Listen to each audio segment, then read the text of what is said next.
হ্যাঁ বন্ধুরা, আর কিছু কথা তোমাদের সাথে শেয়ার করার আছে। সেটা হলো বোরোর যে ধান কাটার সিজন আছে সামনে, আর 15-20 দিন পর থেকেই জোরদার ধান কাটা লেগে যাবে।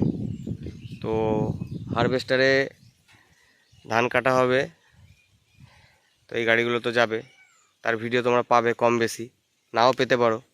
কারণ কেন বলছি, যে হারভেস্টারে যখন গাড়ি চলে তখন আমাদেরও প্রায় 40-45 বিঘে মতন বোরো ধান রোয়া আছে। ওই ধান কাটার ঝামেলা, শুকোনোর ঝামেলা, এগুলো করতে করতে আর ভিডিও করা হয় না, মাঠে যাওয়া হয় না, টপ করে ধানের কাছে থাকতে হয়। তো গাড়ির ভিডিও করব না, নিজেদের ধান সামলাবো। তো যদি ভিডিও নাও দিতে পারি, কিছু খারাপ মনে করবে না যে ভিডিও দিতে পারলাম না কেন বা অন্য কিছু। ঠিক আছে, পরিস্থিতি অনুযায়ী কাজ করতে হবে। তো চেষ্টা করব, ঠিক আছে, চেষ্টা করব ভিডিও দেওয়ার। তো এইটুকুই বলার জন্য এই ভিডিওটা করা। তোমাদের আগে আর একটা জিনিস দেখাচ্ছি, দেখতে থাকো। তোমরা এই হুডটাকে একবার চেক করো। এটা হচ্ছে এই ছোটো সোনালিকাটার হুড। লাইট ফাইট সবই লাগানো আছে, দেখে বুঝতে পারবে, এলইডি লাইট সব, রাত্রিবেলা চষার জন্য। তো এই হুডটা ইদানিং ভেঙে গেছে। কোম্পানির হুডগুলো এত বাজে হয়, মানে 1-2 বছর না চালাতে চালাতে হুডে জং চলে আসে। দেখলেই বুঝতে পারছো তোমরা যে কী অবস্থা। এগুলো কোনো কিছুতে লেগে ভাঙেনি, দেখলেই বুঝতে পারবে এখান থেকে ছেড়ে গেছে। ঠিক আছে, এখানে ছেড়ে যাওয়ার কারণে এরকম অবস্থা হয়েছে। যে কিছুতে লেগে ভাঙবে সেরকম কিছু না, জং ধরে গেছে। দেখো এখান থেকে পুরো কেটে গেছে। ঠিক আছে, এখান থেকে পুরো কেটে গেছে। তো এই হচ্ছে পরিস্থিতি। ঠিক আছে, এখন একটা নতুন হুড কিনতে গেলে প্রায় 2,5-3 হাজার টাকার কাছাকাছি। সেদিনকে দোকানে শুনে আসলাম। তো সব কোম্পানিকে বলবো, গাড়ি তোমরা বেচছো যেহেতু, তো হুডগুলো একটু ভালো দেওয়ার চেষ্টা করবে।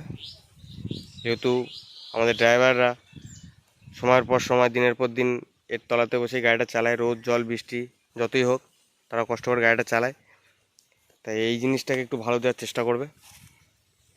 ঠিক আছে, এই জিনিসটা যেন একটু লং লাস্টিং হয়। কিছু কিছু কোম্পানি আছে ভালো দেয়, তো এরকম 2-1 বছরের মধ্যে যদি এগুলো ভেঙে যায়, কতবার কিনবে মানুষ বা কত সারাবে। এই যে আমাদের হুডটা দেখতে পাচ্ছ, এই হুডটাও সেম এরকম প্রবলেম ছিল, সোনালিকার হুডটা। এই হুডটা আমরা করিয়েছি এরকম। কোনো গাড়িতে এরকম হুড দেখতে পারবে না, কোনো গাড়িতেই দেখতে পাবে না, শুধু আমার গাড়িটা ছাড়া।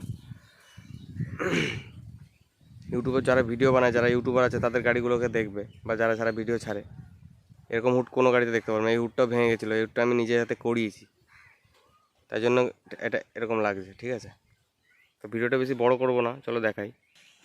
তো এই যে হচ্ছে সোনালিকা গাড়িটা, 2WDটার অবস্থা। এতে কোনো হুড নেই মাথায়। এরকমভাবেই এই সিজনটা টানা ফলে চষা হয়েছে, আলু বাওয়া হয়েছে, এইভাবেই চলেছে। বৃষ্টিতে রোদ্দুরে এরকমভাবেই পড়ে রয়েছে। হুডটা থাকলে কত সুন্দর লাগে দেখতে। তো যাই হোক, হুড একটা কিনে লাগিয়ে দিতে হবে, আর কিছু করার নেই। তো রুটার ফুটার খোলা রয়েছে এই একটা।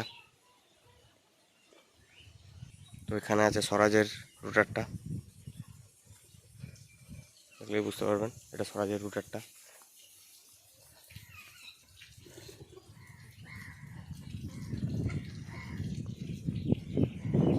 তো বন্ধুরা, ভিডিওটা বেশি বড় করছি না, দেখা হচ্ছে অন্য কোনো ভিডিওতে।